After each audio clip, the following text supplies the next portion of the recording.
Hello friends, daily classes में आपका स्वागत है। दोस्तों, Rajasthan high court LDC Hindi English daily dose class 22 हम करके चलेंगे, जो आपके राजस्थान हाईकोर्ट एलडीसी के लिए रामबाण रहेगी। कई स्टूडेंट कमेंट करें कि सर आपने Hindi English daily dose class बंद क्यों कर दी। क्लास आपकी बंद नहीं हुई है, एग्ज़ाम तक ये आपकी क्लास चलने वाली है। एग्ज़ाम तक ये क्लास आपकी चलेगी। आपको 9 बजे क्लास मिलेगी, सुबह 9 बजे क्लास मिलेगी। एग्ज़ाम तक आपकी ये क्लास यूट्यूब पर ही चलेगी, तो टेंशन की कोई बात नहीं है। एग्ज़ाम तक आपकी क्लास चलने वाली है। कई बार बीच बीच में कोई काम हो जाने के कारण आपकी क्लास नहीं होती है, बाकी आपकी क्लास 9 बजे आपको मिलेगी और यूट्यूब पे मिलेगी। क्योंकि मैंने देखा कि इस क्लास से काफ़ी स्टूडेंट ऐसे हैं जो नोट्स बना रहे हैं, अच्छे से स्टडी कर रहे हैं, सारी सब कुछ चीज़ें लेकर चल रहे हैं, तो आपको टेंशन की कोई दिक्कत नहीं है। एग्ज़ाम तक ही आपकी क्लास चलने वाली है। हिंदी इंग्लिश डेली डोज जो हम कर रहे हैं वो सारा सब कुछ हम कवर करके चलेंगे। एक आपकी जीके की क्लास होती है जो रात को होती है, जिसमें भी ज्योग्राफी चल रही है, वो क्लास भी आपकी चलेगी। 1-2 दिन का गैप रहेगा। 1-2 दिन का गैप इसलिए रहेगा कि अभी मेरे थोड़े से ज़्यादा काम हो रहे हैं, तो ये जैसे सारा सब कुछ हो जाएगा उसके बाद में आपकी क्लास कंटिन्यू रहेगी।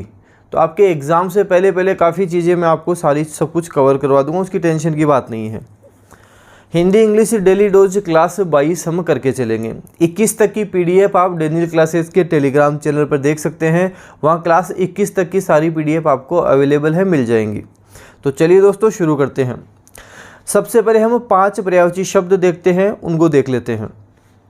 विघ्न किसे बोलते हैं? विघ्न हम बोलते हैं रुकावट को, रोड़ा, अड़चन, बाधा। रुकावट, रोड़ा, अड़चन, बाधा विघ्न कहलाएगा।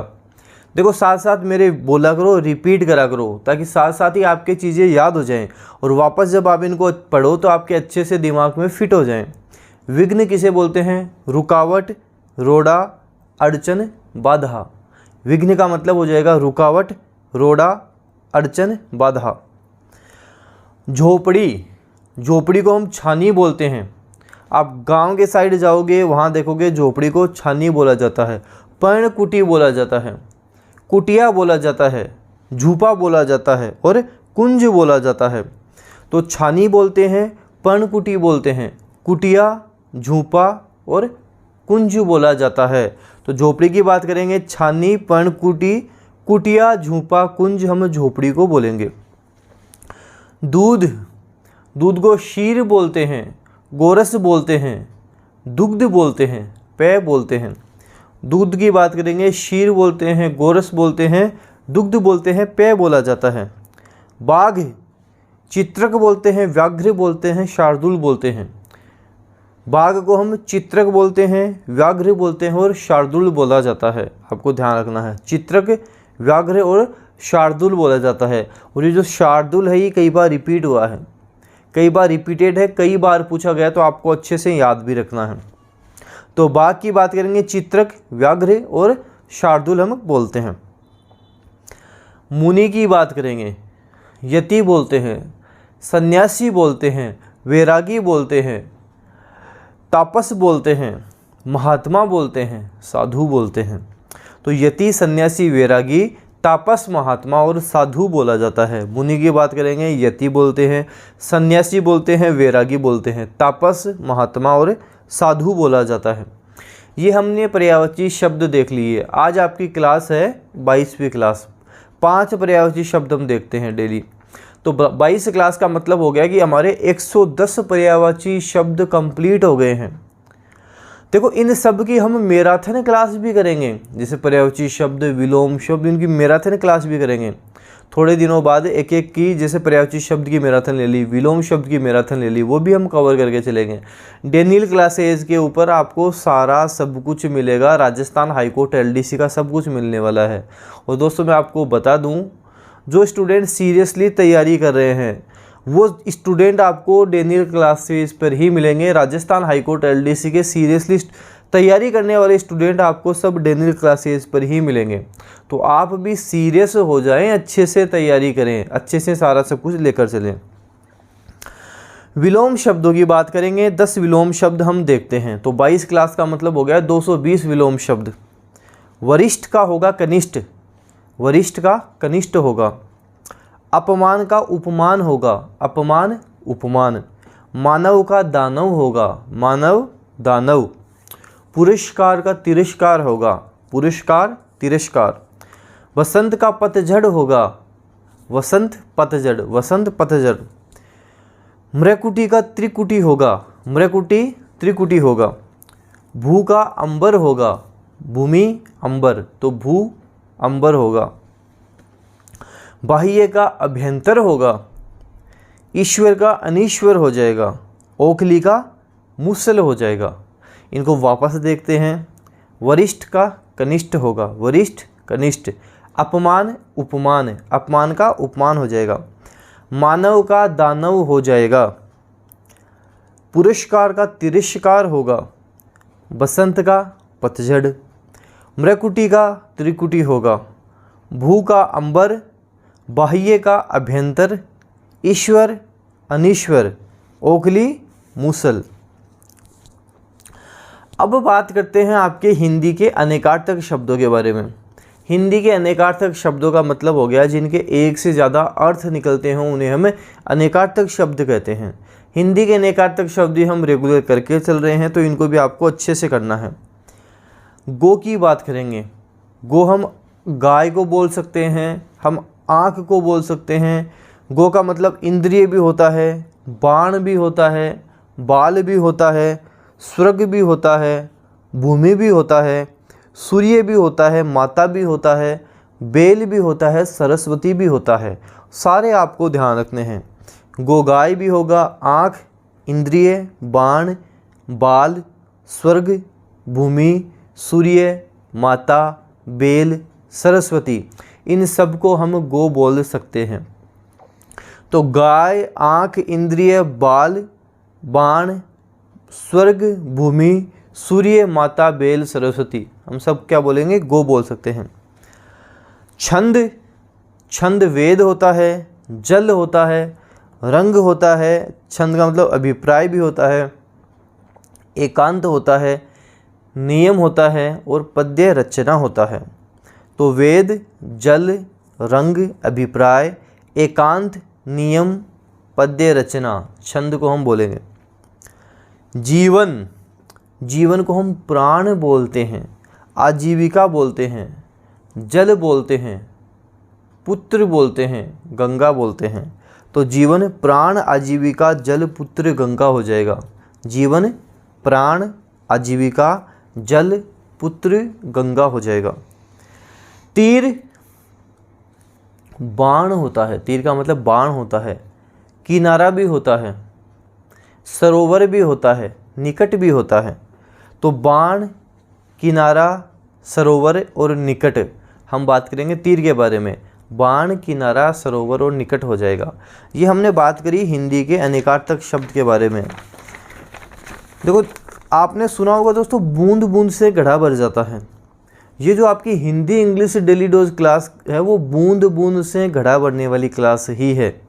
मतलब इसको जब आप एग्ज़ाम तक रेगुलर लेके चलोगे, आपके हिंदी की बात कर लो, इंग्लिश की बात कर लो, दी बेस्ट होगी। जीके की क्लासेज आपकी चल रही है, क्वेश्चंस हम करके चलेंगे, काफ़ी सारे राजस्थान हाईकोर्ट एलडीसी के अकॉर्डिंग क्वेश्चंस हम करके चलेंगे। तो ये देखो, राजस्थान हाईकोर्ट एलडीसी से संबंधित सारा सब कुछ ही हम करके चलेंगे। अगर किसी दिन आपकी क्लास मिस हो जाती है तो इसका मतलब ये नहीं है कि मैंने क्लास ही बंद कर दी है। क्लासें आपकी एग्ज़ाम तक सारी चलने वाली हैं। हिंदी के वाक्यांश के लिए एक शब्द देखते हैं। हिंदी के वनवर्डों की बात करते हैं। किसी मत का सर्वप्रथम परिवर्तन करने वाला आदि प्रवर्तक कहलाता है। किसी मत का सर्वप्रथम परिवर्तन करने वाला आदि प्रवर्तक कहलाता है। कोई मत है, उसका सबसे पहले परिवर्तन करने वाला आदि प्रवर्तक कहलाएगा। भोजन करने के बाद बचा हुआ अन्न उच्छिष्ट कहलाता है। आपने भोजन कर लिया, उसके बाद बचा हुआ अन्न, जिसे हम जूठन भी कहते हैं, उच्छिष्ट कहलाता है। उससे हम उच्छिष्ट कहेंगे, काफ़ी इम्पोर्टेंट है। तो भोजन करने के बाद बचा हुआ अन्न उच्छिष्ट कहलाएगा। जिससे किसी प्रकार की हानि न हो, निरापद कहलाता है। जिससे किसी प्रकार की हानि ना हो, निरापद कहलाता है। जो फूल आधा खिला हो, मुकुल कहलाता है। जो फूल आधा खिला हो उसे हम मुकुल कहते हैं। अंक गोद में सोने वाला अंकशाई कहलाता है। अंक यानी गोद, तो गोद में सोने वाला अंकशाई कहलाता है। वापस देखते हैं, आदि परिवर्तक किसे कहते हैं? आदि परिवर्तक किसे कहेंगे? किसी मत का सर्वप्रथम परिवर्तन करने वाला आदि परिवर्तक कहलाएगा। उच्छिष्ट क्या कहलाएगा? भोजन करने के बाद बचा हुआ अन्न, उसे हम उच्छिष्ट कहेंगे। निरापद, जिससे किसी प्रकार की हानि न हो, निरापद कहलाएगा। मुकुल, जो फूल आधा खिला हो उसे मुकुल कहते हैं। और अंकशाई, अंक गोद में सोने वाला अंकशाई कहलाएगा। हिंदी के मुहावरे और लोकोक्तियों के बारे में बात करते हैं। बहती गंगा में हाथ धोना, अवसर का फ़ायदा उठाना। बहती गंगा का हाथ धोने का मतलब अवसर का फ़ायदा उठाना।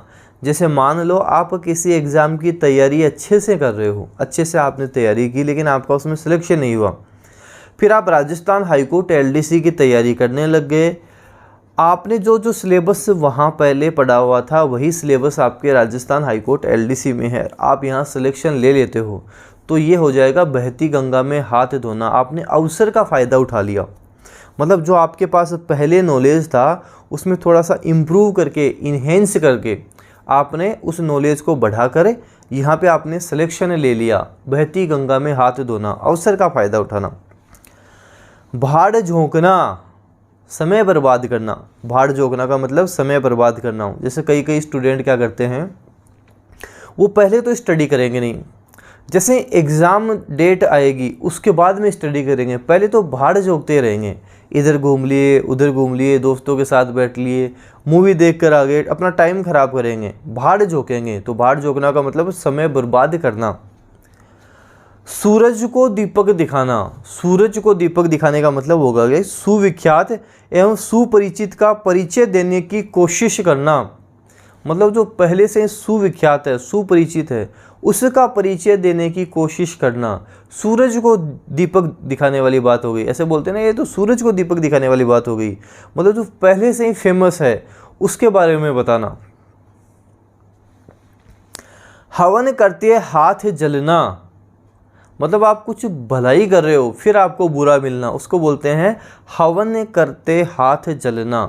भलाई कर रहे हो फिर भी आपको बुरा मिलना। जैसे आपने देखा होगा, आप हमारी बात कर लो, जितना मैं आपके लिए करता हूँ, कितना भी कर लो, कोई ना कोई ऐसा ज़रूर मिलेगा जो आपकी बुराई ज़रूर करेगा।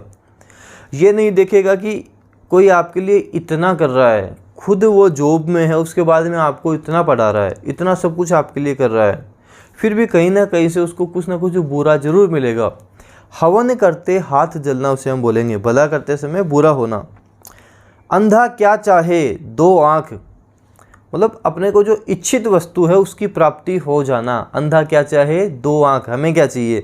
हमें तो राजस्थान हाईकोर्ट एलडीसी में जॉब चाहिए। अंधा क्या चाहे दो आँख, इच्छित वस्तु अपने को चाहिए, तो इच्छित वस्तु की प्राप्ति। अब हम बात करते हैं आपके हिंदी के शब्द शुद्धि के बारे में। अशुद्ध शब्द लिखे हुए हैं, उनको शुद्ध कैसे लिखेंगे वो देखते हैं। और शब्द शुद्धि में आपको यही करना है, जो भी शब्द शुद्ध हैं उनको लिख लिख कर आपको याद करना है। लिख लिख कर करोगे तभी आपके माइंड में फिट बैठेंगे। जैसे उधम नहीं होता अधम होता है, उधम नहीं होता अधम होता है। ऊखली नहीं होता ओखली होता है, आपको ध्यान रखना है, ऊखली नहीं होता ओखली होता है। कालिंदी नहीं होता कालिंदी बोलते हैं, जैसे यमुना को कालिंदी बोला जाता है तो वो कालिंदी होता है। कृति नहीं होता कृति होता है, कृति नहीं होता वो कृति होता है। चरमोत्कर्ष नहीं होता चरमोत्कर्ष होता है, इस तरह से ये लिखा जाएगा, ध्यान रखना है। चरमोत्कर्ष उसे हम लिखेंगे। तो वापस देखो, अधम, ओखली, कालिंदी, कालिंदी किसे बोलेंगे? यमुना को। कृति होता है और चरमोत्कर्ष वो कहलाता है। ये सारे आपको अच्छे से ध्यान रखने हैं। अब इंग्लिश की आपके वन वर्ड की बात करते हैं। देखो इंग्लिश में मैं आपको डेली के 10 वन वर्ड करवा रहा हूँ, तो इसी तरह हमारी 22 क्लास का मतलब हो गया 220। 200 आप मान सकते हो कि कम से कम 200 वन वर्ड। और एग्ज़ाम तक आप सोच कर देखो आपके कितने सारे कवर हो जाएंगे, कितने हम कवर कर लेंगे। तो इसलिए इन क्लास को रेगुलर रखना बहुत ज़रूरी है। बूंद बूंद से घड़ा जरूर भरेगा अगर आप रेगुलर होगे तो। कोजिंग और एंडिंग इन डेथ उसे हम फेटल बोलते हैं, जिसे बोला जाता है प्राणनाशक, उसे फेटल कहेंगे, इंग्लिश में उसे हम फेटल कहेंगे। कोजिंग और ending in death is called fatal. The state of being miserable bereft of all possessions, ऐसे बोलते हैं ना, दुखी बेसहारा, उसे डेस्टिट्यूट बोला जाता है। क्या बोलोगे? डेस्टिट्यूट उसे हम बोलेंगे। The state of being miserable bereft of all possessions is called destitute. Destitute उसे हम बोलेंगे, बेसहारा, जिसे हम बोलते हैं ना गरीब आकिंचन, उसे डेस्टिट्यूट बोलेंगे। One who journeys from place to place, उसे आइटिनरेंट बोलेंगे। आइटिनरेंट उसे बोला जाएगा जो एक स्थान से दूसरे स्थान तक घूमता रहता है, जर्नी करता रहता है, उसे इंग्लिश में आइटिनरेंट बोलेंगे। That which can't be called back, उसे इरवोकेबल बोलेंगे, जो स्थिर है, बेदखल नहीं कर सकते, सदा एक सा रहेगा, इरवोकेबल उसे हम बोलेंगे, इरवोकेबल कहलाएगा। स्किलफुल एट हैंडलिंग थिंग्स डेक्स्चर्स कहलाता है, उसे हम डेक्स्चर्स कहते हैं, जो निपुण होता है, दक्ष होता है, डेक्स्चर्स कहलाएगा, उसे हम डेक्स्चर्स कहेंगे। A government in which all religions are honoured secular कहलाती है, धर्मनिरपेक्ष। क्या बोलोगे? सेक्युलर उसे हम बोलेंगे, धर्मनिरपेक्ष सेक्युलर कहलाएगा। One who collects coins, coins collect जो करता है उसे न्यूमिस्मेटिस्ट बोलेंगे, न्यूमिस्मेटिस्ट वो कहलाएगा।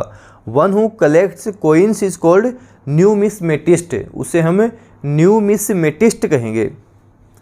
समथिंग दैट इज पॉइजनस और अनहेल्दी, उसे टॉक्सिस कहेंगे, टॉक्सिस वो कहलाएगा जो जिसमें पॉइजन है, जहर है, जो अनहेल्दी है, हेल्दी नहीं है, टॉक्सिस कहलाएगा।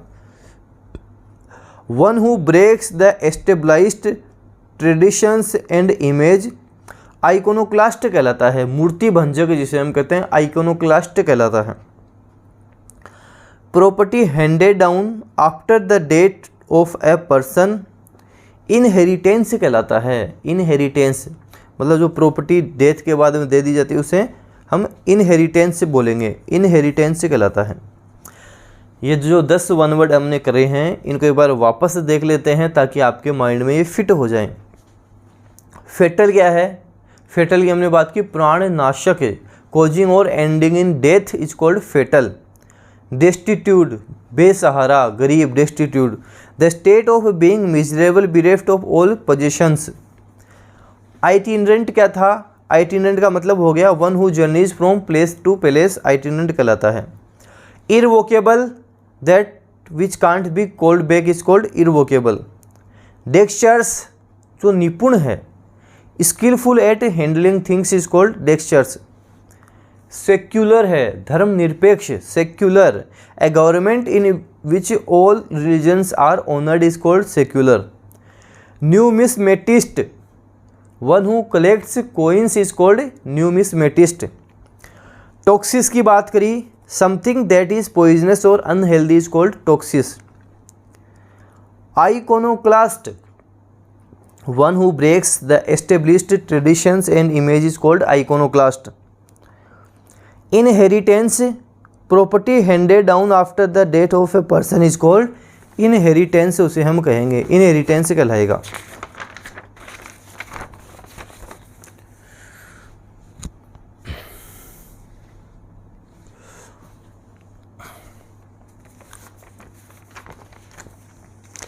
इंग्लिश में आपके वोकेब के बारे में बात करते हैं, हम वोकेब देखते हैं। बॉइस्टर्स, बॉइस्टर्स किसे हम कहेंगे? शोरगुल करने वाला, शोर मचाने वाला, राउडी जिसे हम कहते हैं उसे इंग्लिश में बॉइस्टर्स कहते हैं। BOISTEROUS, बॉइस्टर्स कहलाता है वो। राउडी बोल सकते हो, नॉइजी बोल सकते हो। तो बॉइस्टर्स का मतलब राउडी हो जाएगा, नॉइजी हो जाएगा। और एंटोनिम्स की बात करेंगे, काम हो जाएगा, काम, क्वाइट, साइलेंट हो जाएगा। काम, क्वाइट, साइलेंट। हम बोलते हैं ना काम डाउन हो जा, काम डाउन हो जा मतलब शांत हो जा, तो काम बोल सकते हो, क्वाइट बोल सकते हो, साइलेंट बोल सकते हो। इंगेज का मतलब होता है कि किसी को काम में लगाना, उसे हम इंगेज बोलते हैं। एम्प्लॉय बोल सकते हैं, अपॉइंट बोल सकते हैं, एनरोल बोल सकते हैं। Employ, appoint, enrol. और एंटोनिम्स की बात करेंगे, डिक्लाइन हो जाएगा, कैंसिल हो जाएगा, डिफ्यूज हो जाएगा। डिक्लाइन, कैंसिल, डिफ्यूज हो जाएगा। ऑक्यूपाई होता है स्थान या समय घेरना, ऑक्यूपाई कहलाता है। टेकअप हो जाएगा, फिल हो जाएगा, अटेंड हो जाएगा। टेकअप, फिल, अटेंड हम कह सकते हैं। टेकअप हो जाएगा, फिल हो जाएगा, अटेंड हो जाएगा। और एंटोनिम्स की बात करेंगे, इग्नोर हो जाएगा, इजेक्ट हो जाएगा। Ignore, eject. यूनिक, जैसे हम बोलते हैं ना ये चीज़ तो यूनिक है, तो यूनिक का मतलब अद्वितीय, बेजोड़, यूनिक कहलाता है। अलोन बोल सकते हो, रेयर बोल सकते हो, पर्टिकुलर बोल सकते हो। विलोम शब्द के एंटोनिम्स की बात करेंगे, कॉमन हो जाएगा, नॉर्मल हो जाएगा, यूजुअल हो जाएगा। कॉमन हो जाएगा, नॉर्मल हो जाएगा और यूजुअल हो जाएगा। जेस्ट का मतलब होता है तुम खुशी भरा, जोश से, एंथुजियाज्म से, उसे जेस्ट बोलते हैं। तो एंथुजियाज्म बोल सकते हैं, जील बोल सकते हैं, जोली भी बोला जा सकता है, जोंटी भी बोल सकते हैं। उसे हमें जेस्ट के बारे में बात करेंगे। एंथुजियाज्म बोल सकते हो, जील बोल सकते हो, जोली बोल सकते हो, जोंटी बोल सकते हो। और एंटोनिम्स की बात करेंगे, लेजीनेस हो जाएगा, लिथार्जी हो जाएगा। लेजीनेस हो जाएगा और लिथार्जी आपके हो जाएगा। इंग्लिश के आपके ईडियम्स और फ्रेजेस के बारे में बात करते हैं। ईडियम, फ्रेजेस आपकी देखते हैं। एट ओड्स मतलब जो डिसएग्रीमेंट में हो, कन्फ्लिक्टिंग हो, एग्रीमेंट में ना हो, डिसएग्रीमेंट में हो, सही तरीके से ना हो, उसे हम ओड्स बोलते हैं। जैसे एक इवन होता है, एक ओड्स होता है, तो ओड्स का मतलब यही हो जाता है जो डिसएग्रीमेंट हो, कन्फ्लिक्टिंग हो। The parents and teachers are still at odds, वो अभी स्टिल डिसएग्रीमेंट में है, कन्फ्लिक्टिंग में है, कन्फ्यूज जिसे हम बोल सकते हैं। Acid test, a severe and conclusive test, जो एकदम भयंकर होता है, खतरनाक वाला टेस्ट होता है, उसे एसिड टेस्ट बोलते हैं। As with any sports has the acid test is performance. Add fuel to the fire, मतलब ऐसे बोलते हैं ना, आग में घी डालना, मतलब जो गुस्सा है उसको और बढ़ा देना, उसे क्या बोलोगे? Add fuel to the fire. Shouting at a crying child just add fuel to the fire, आग में घी डालना, गुस्से को और बढ़ा देना। At the drop of a hat, एकदम इमीडिएटली जिसे हम बोलते हैं उसे बोलेंगे at the drop of a hat, immediately. People will file lawsuits at the drop of a hat these days. अगला है at your wits end, to be in a fix confusion in dilemma, जैसे बोलते हैं ना वो confuse में है, dilemma में है, तो एट योर विट्स एंड का मतलब हो जाएगा कन्फ्यूज में, डिलेमा में, in a fix. I am at my wits end with my mother in law, तो कन्फ्यूज में हूँ, डिलेमा में हूँ। और अब हम बात करते हैं इंग्लिश के कन्फ्यूजेबल वर्ड्स के बारे में। बाइकआउट का मतलब होता है बहिष्कार करना, बाइकआउट, बहिष्कार करना। Our plan is to boycott the circus, बहिष्कार करना, बाइकआउट बोलेंगे। एक होता है इम्बेर्गो, इम्बेर्गो का मतलब दूसरे देश से व्यापार पर रोक लगाने का शासनादेश इम्बेर्गो कहते हैं। It was a notorious place for smuggling under the embargo acts of 1807 and 1808। Canvas का मतलब खुरदरा कपड़ा, पाल हो सकता है। A tent made of canvas, एक CANVAS कैनवास होता है, मत याचना करना। A team of volunteers is canvassing the city for the Republican party. एक होता है सीज, सीज मतलब बंद करना, रोकना। The factory will cease operations this autumn, इस ऑटम में, पतझड़ में सीज कर देगी ऑपरेशंस को। एक होता है सीज, किसी को कब्जे में कर लेना या हत्या लेना, उसे सीज बोलेंगे। He seized her by the arm. तो ये हमने हिंदी इंग्लिश डेली डोज की क्लास देख ली है। दोस्तों अभी थोड़ी तबीयत बहुत ज़्यादा ख़राब है, आपकी क्लास भी ये मैंने बड़ी मुश्किल से ली है। आगे क्लास हम कंटिन्यू रखेंगे, थोड़ी तबीयत का भी इश्यू चल रहा है, आगे हम आपकी जो हिंदी इंग्लिश की क्लासेज हैं कंटिन्यू ही रहेंगी। कई स्टूडेंट बोलते हैं सर क्लास आपने बंद क्यों कर दी? क्लास बंद नहीं करी, बीच में कई बार कोई काम हो गया, तबीयत ख़राब हो गई, तभी आपकी क्लास बंद रहती है। बाकी आपकी क्लास तो एग्ज़ाम तक ही चलती ही रहेगी और यूट्यूब पर ही आपकी ये क्लासें चलने वाली हैं। वीडियो को जितना ज़्यादा हो सके शेयर करना है, लाइक करना है। डेनियल क्लासेस यूट्यूब चैनल पे नए हो, सब्सक्राइब के साथ साथ आप बेल आइकन भी प्रेस कर लेना, जिससे क्या होगा, कोई भी न्यू अपडेट आएगी वो आपको तुरंत मिलेगी। धन्यवाद।